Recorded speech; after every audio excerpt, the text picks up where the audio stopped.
some of the gray areas of our labor laws that is there. Entitled one compensation to Joe Mabon.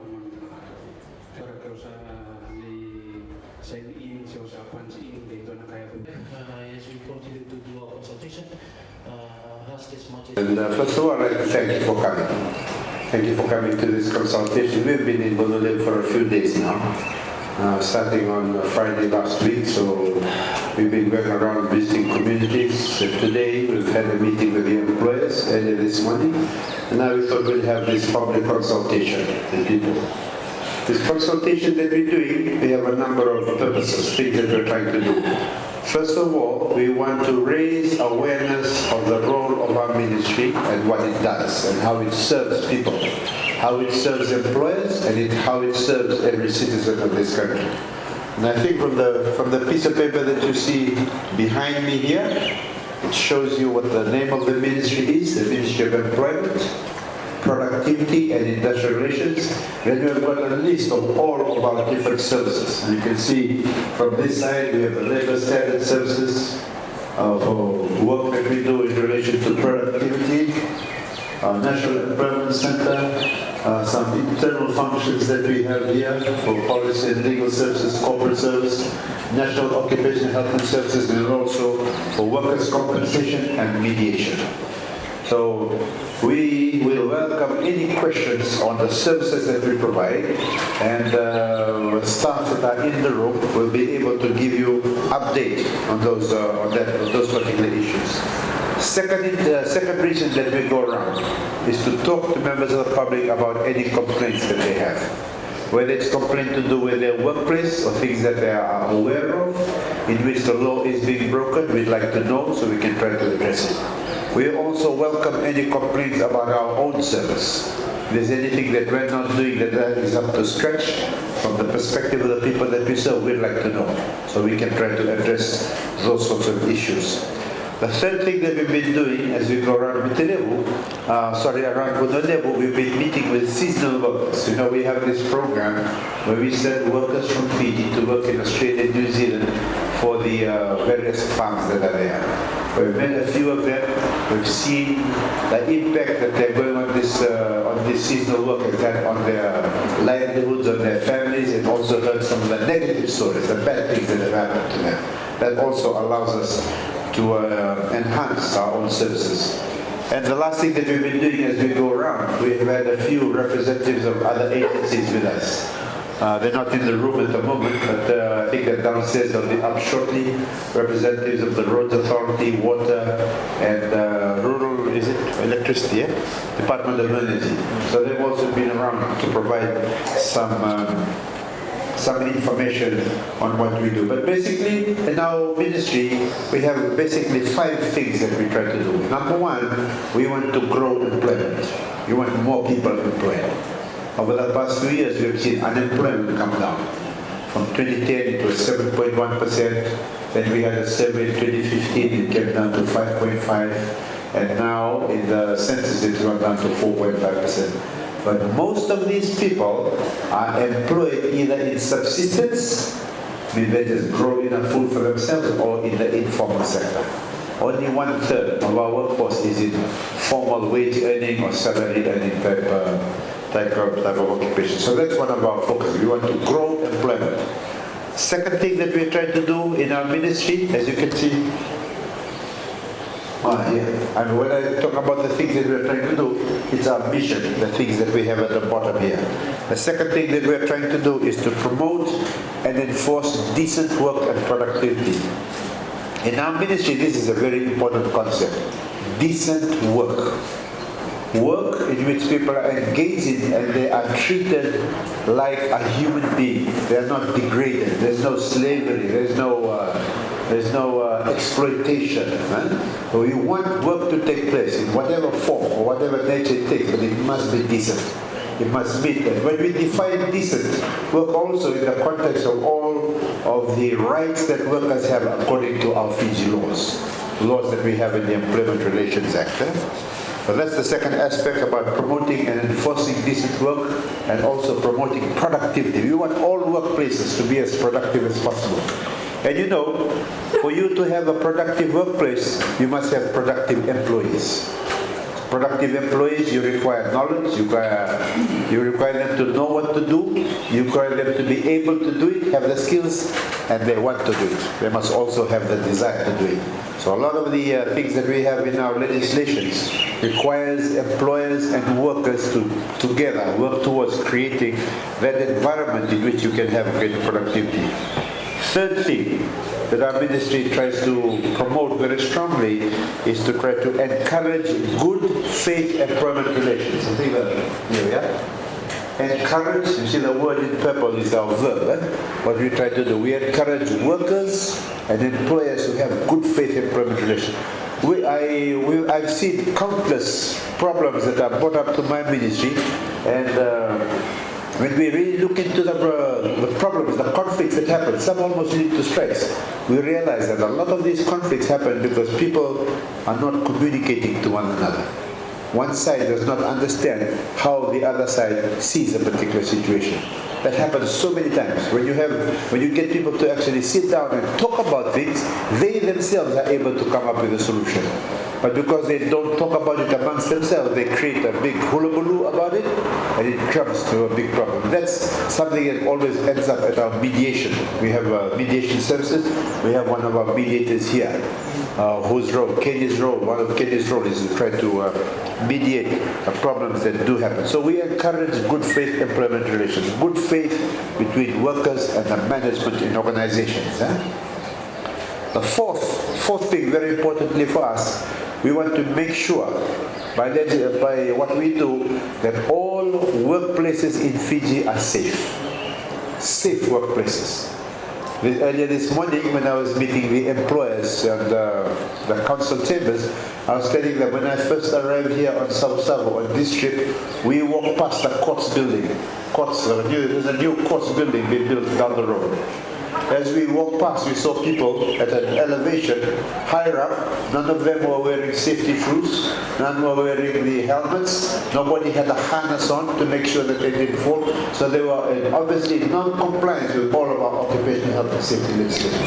That's the kind of thing we don't want.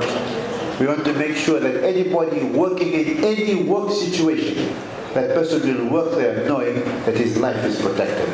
So when you have a factory, where you have all kinds of machines, there must be guards there that protect somebody from losing a limb or losing a life in that instance. So that's something very important for us. Because you see, an investment in occupational health and safety, OHS, is an investment into the life of the worker, and it is also an investment into the productivity of the company. Because if you have healthy workers, they're able to produce for you. And if you have workers that are working in an environment in which they know that lives will be safe, they will give you their total commitment. It's more likely that they'll give you a total commitment. But if you have people that are working in a smelly place full of sort of smells of chemicals and so forth, very dangerous, it's more likely that you will not get their total commitment to your productivity. As I said right from the very outset, the most important resource in any organization is its people. Is its people, always the people. If they have the knowledge, they know what to do, if they can do it with their hands, and if they want to do it. They really want inside. When you have that, you get the greatest productivity from them. Working in a safe workplace is something that encourages this wanting to do well. And when you have a place that is not safe, it is dangerous for the workers, and it will also lead to a lowering of morale and a lowering of commitment and a lowering of motivation to do one's best for that particular workplace. So that's the fourth thing that we try to do. The fifth thing, we have this concept here of ensuring. You see the words are different. For this one, we encourage. When we say encourage, we just please have good faith relationship. But once you have this word, ensure, it means we will make sure that that happens. Social justice. What do we mean by social justice? Basically the same thing. The rights that people have, we want to make sure that they get those rights. That they get the things that are supposed to be provided by the employer. So So what I'm going to do very briefly to open up this discussion, I'm going to talk very briefly about some of the services we provide and some of the rights that workers have. And also, as I speak about this, I'll probably also speak about the rights that employers have. So first of all, I need to start off with this basic premise. Basic premise is this: government values the contribution of the private sector. If we don't have a strong private sector, this government cannot flourish. Country will not flourish. But when we have a strong private sector that creates a lot of jobs, it puts money into people's pockets, those people spend money. The money that they spend, government collects value-added tax out of these things, and out of all of this taxation, we are able to build roads, pay for civil service like we have in this room, pay for education, provide all the benefits that we do in this country. So the role of the private sector is very important for us, for government. And we try to do as much as possible to make sure that the private sector grows. That's very important, but at the same time, we want to make sure that in this relationship, we also look after the interests of all workers in this country, especially their rights. In our 2013 Constitution, it lays out some of the basic rights that all workers have. The right for them, for instance, to join unions. The right for them to expect a just and fair wage.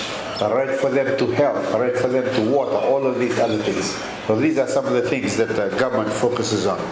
Now, if you look on this side, one of our services here, the first one that we have is about labor standard service, LSS. In LSS, we're basically talking about the rights of workers in the workplace as it pertains to things like leave, as it pertains to things like salary and all of those other issues. All workers have these particular rights. Now, first of all, under this LSS, one of the things that government tries to regulate, it tries to establish the minimum levels at which people can be employed in terms of wage. Government establishes the minimum levels. So that's why we have the national minimum wage in Fiji. The lowest wage that anybody can be paid in Fiji is $2.68. Right? You cannot employ anybody in Fiji for less than $2.68 per hour. If you do that, whether it's somebody looking after your baby at home or doing your gardening in your whatever, your cassava patch, you can't employ them for less than $2.68 per hour. That is our national minimum wage. You want to go ito yung natin nakawawatun suka. Naalala din sa wiray biti. Tapo niya makatambuin din dua meso. Mimelenya ni kanisaw. E naruan ng dola on sa kawal na sena dola wa. Kaya kaya dua yung suka na kore. Gusto mo yung may suka na lubi mo. E alam ni Indonesia na kaya nakataka po na alam ni walu na wa. Iko masumawa. Ruan dola on sa kawal na sena. For every hour. That comes out to 8 to 16, 66, 36. If some of you represent employers, I'll ask the staff to give you some of these charts so you can take it to your workplace. So in these charts, so while we have the national minimum wage, which is a minimum across the board, if there's anybody working in any of these sectors, this regulation outlines the minimum conditions of employment in that particular sector. So national minimum wage covers everything, but if you are working in any of these sectors, you will be covered by this. So this is for the printing trade, wholesale and retail trade, hotel and catering trade, garment industry, sawmilling and logging industry, road transport, building and civil, electrical and engineering trade, manufacturing, mining and quarrying industry, and security services.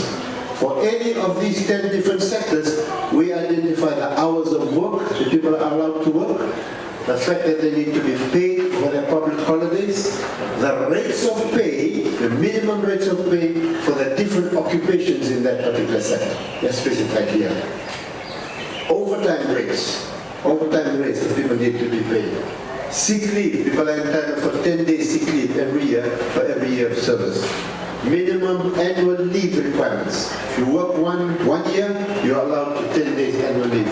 Meal allowance requirements, subsistence allowance, night shift allowance, for casuals. In all of these different sectors, if somebody is working as a permanent employee, I give an example, if somebody is working in a hotel, the minimum wage you can pay for a family in a hotel is $3.21 per hour. But if that person is a casual, for instance, your barman doesn't come today, you need somebody to come and just work for you as a barman one day and then go back. And you will pay that person as a casual basis. You have to top up the person's salary by 25%. You can't pay him the normal pay that you normally pay to your regular barman. Right?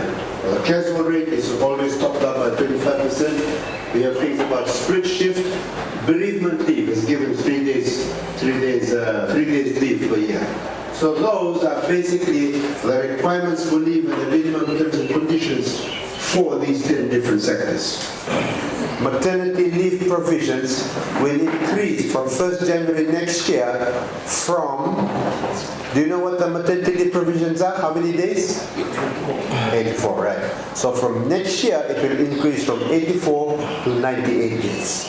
That will start from the 1st of January next year. Right? It will increase from 84 days to 98 days. The other conditions that we have, where for the first 3 deliveries, you get 100% pay, and additional the following deliveries after that, you get 50% pay. That stays in place. The only thing that is extending is the number of days leave. Okay? That is one change. The second change is this. From the 1st of Jan next year, when a lady gives birth, the husband, or if they are living in a de facto relationship, the father of the child, provided they have lived together for 1 year, the father of the child is allowed to take a paternity leave of 5 days. 5 days per year for the birth of a child. Right? Paternity, not just for dunya, de facto, okay. That will be a new leave that comes into place from the 1st of Jan next year. So extension of maternity, the paternity leave, and the next one that will come in place is the family care leave. Family care. Something happens to your family, from your household, member of your household, or member of your family, you're given 5 days as a worker. If there's nobody else to do it, for you to do it, you can apply for this leave. I'm going to ask Katie just to read out for us the definition of what a whole household is and what a family is. Thank you, sir. For the definition of household, this means the occupants of a dwelling house who are financially dependent on each other and are an occupant of the dwelling house. And for immediate families, it consists of a worker spouse, a child, a parents, and siblings. Those are the ones covered in the family care. So that's the family care leave. If there's something about any of the people that come under that definition that you need to look after, you can be given 5 days to look after those issues. Those are the two new leaves, paternity and family care. Now we know that this will be a burden on employees. It's going to be a burden. So what government has done to try to cushion the blow, it allows you, for the amount of money that you spend for somebody that is taking paternity leave and for family care leave, you can claim a tax rebate of 150% of the money you spend on paying wages for that time. So for give an example, if you have a worker who gets, say, $200 a week, and the worker goes on paternity leave for 5 days. So actually the wages that you would have spent on that person would have been $1,000. When you go and claim your expenses, you get a tax rebate not of $1,000 but of $1,500. 150% of what you pay. That will of course reduce your paper profit, it will reduce your taxation on your profits. So that's where you get some assistance. The same sort of methodology is applied when you do for paternity leave and also for family care. These 3 leaves, these 3 things that I'm talking about, they will come into play on the 1st of January next year. Okay? I hope that's clear. All right. So that is going to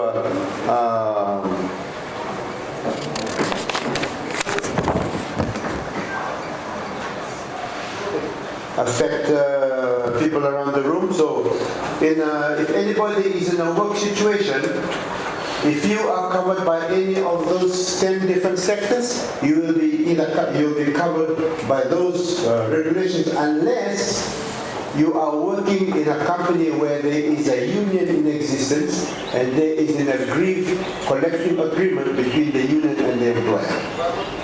Then there might be some conditions that are negotiated that will be higher than what is specified here.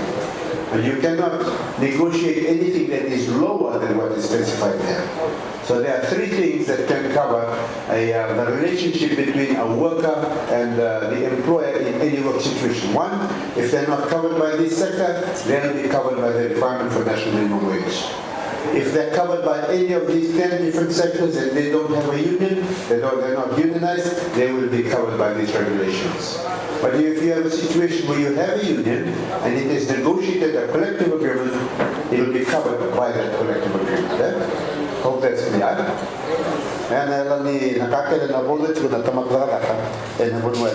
So that's very briefly that particular issue about LSS. The other thing that I've already talked about that I wanted to emphasize is the importance of this National Occupational Health and Services. And you can see under this portfolio, there's quite a lot of things we do. We do training on OHS. When we were talking to the employees today, they talked about the need for us to do some training in terms of our labor management, consultation and cooperation committee. So we've agreed to do that.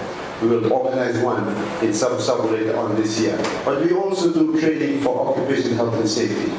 And you know, if you have a workplace, it's a work location, any work location where you have more than 20 workers, you are required to have an OHS committee. Occupational Health and Safety Committee. And those committee members, they need to be trained in their responsibilities. We also provide that training and some other OHS training, or the general OHS training. So we do that, we do the accreditation, we look at things on chemical and hygienes, risk engineering, looking at capital projects to certify them, and we also have a group of people who go out and make sure that things are in accordance with our occupational health and safety regulations. Unfortunately, at the moment in Savusavu, we don't have an OHS officer. But I understand that he will be, when will he be in Arun? This Friday. This Friday. Oh, he'll be here. So by this Friday, that person will be in place, will be handling all of those sorts of issues. Occupational health and safety, its basic intent is to make sure that people's lives are preserved while they are working, that nothing goes wrong. But if something does go wrong, then there is an obligation on the employer to give compensation to the worker for the injury that they might get or the illness that they get because they were employed. When that happens, this portion here kicks in, which is workers' compensation. We currently have the workers' compensation scheme where today the law is that if somebody dies on the job because of work, they'll be entitled to compensation of $50,000. The current scheme happening right now is still being managed by our staff. We have almost 2,000 cases in play. But the big change that is coming in the new year, if somebody gets injured or ill because of work after the 1st of January, that case will not be addressed by my ministry. It will be addressed and looked at by the Accident Compensation Commission of Fiji. This is the commission that we refer to as ACCF that is taken over the handling of the third-party insurance. You know what third party is? If you're traveling in a car and you get hurt, so we don't have to pay that insurance anymore. As soon as you register a car, you have to pay some sort of money to LTA. That money is kept in a pool. Somebody gets injured in the car, they can claim that money actually to pay for the compensation. That group of people, the ACCF, they will be handling the new compensation cases that start from the 1st of January next year. All the older cases, the existing ones that we have now, will continue to be handled by our own ministry. So that's going to be a big change that's going to happen from next year. The interesting thing about this workers' compensation, if you're going to have a system like the replacement for the third party, where you don't pay any insurance, but as soon as somebody gets injured, you have the compensation, you need to create that pool of money. you need to collect money from employers to have that pool of money so you can pay for the compensation. But under this scheme, there will be no more obligation to get more money from employers. You know, now all employers in Fiji, you already pay 1% of your gross payroll as levy to the Fiji National University. Right? All employees, you pay this. Half of that money that you pay for that levy will actually be used for this workers' compensation. So there will be no more further deduction from employers. It's just the same deduction already being made. Half of that deduction from the training levy will be used for this workers' compensation. Okay? So that will be the change that is coming in for the workers' compensation. And I think for all of us here, for the other area of our ministry that I'd like to talk about very briefly is this one, which is our National Employment Center. And as I mentioned from the very top, this is one of our priorities, to try to grow employment. So in order to try to grow employment, we established this National Employment Center in around 2010. One of the things that this National Employment Center does, it invites anybody that is unemployed and wishes to get some assistance in seeking employment to come and be registered with the National Employment Center. So we register all school leavers or people who have finished off from lose their jobs and want to be considered again for another job. They come and register with us.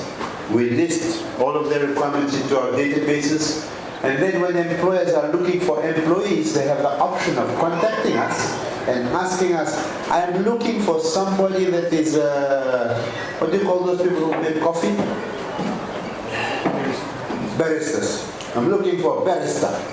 Is in Savusavu. If we have somebody like that on our list, then we'll be able to say, hey, the two baristas that we have in Savusavu that are unemployed are Pomau and Kenya. Here are their qualifications, here are their contact numbers. You contact them, and if you want to employ them, you can employ them. And that's what we do in our database.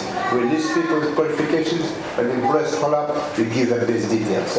So we try to do the matching service for people that are looking for employment and those that are able to provide the employment. The other thing that we do in the National Employment Center, when we have people registered with us, we want to give them the opportunity to get some work experience.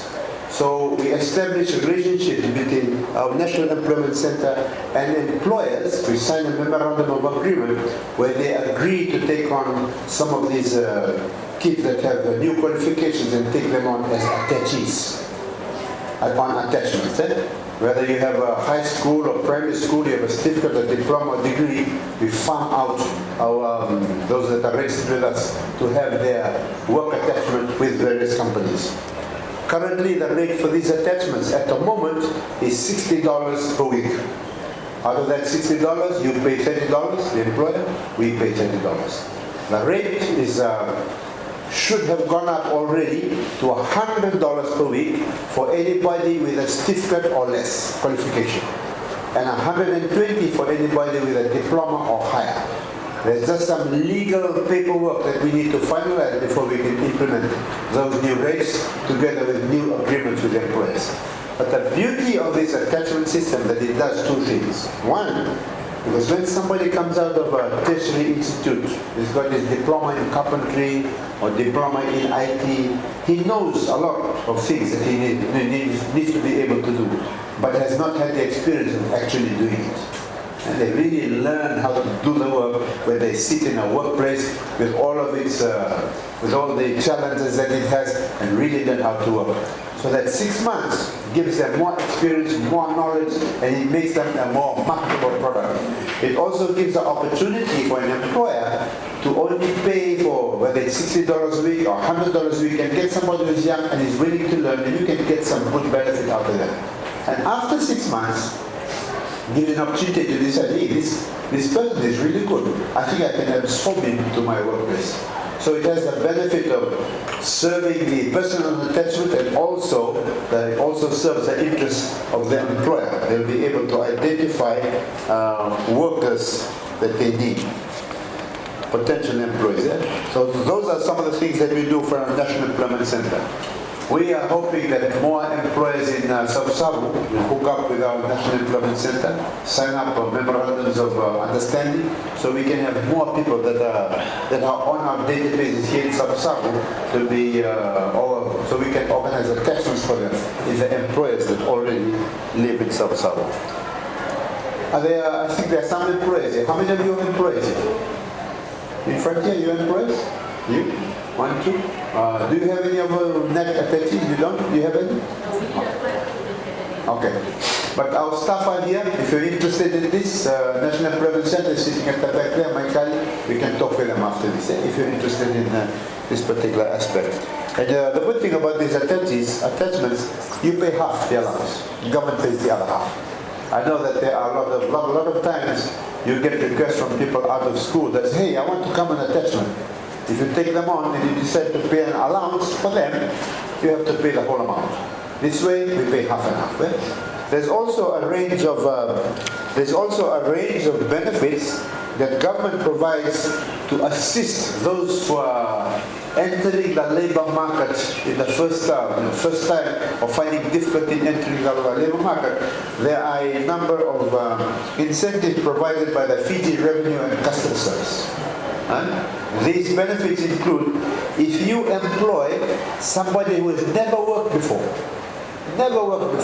when you employ him in the first 12 months that you will employ that person, 200% of what you pay that person, you will get a tax rebate on that.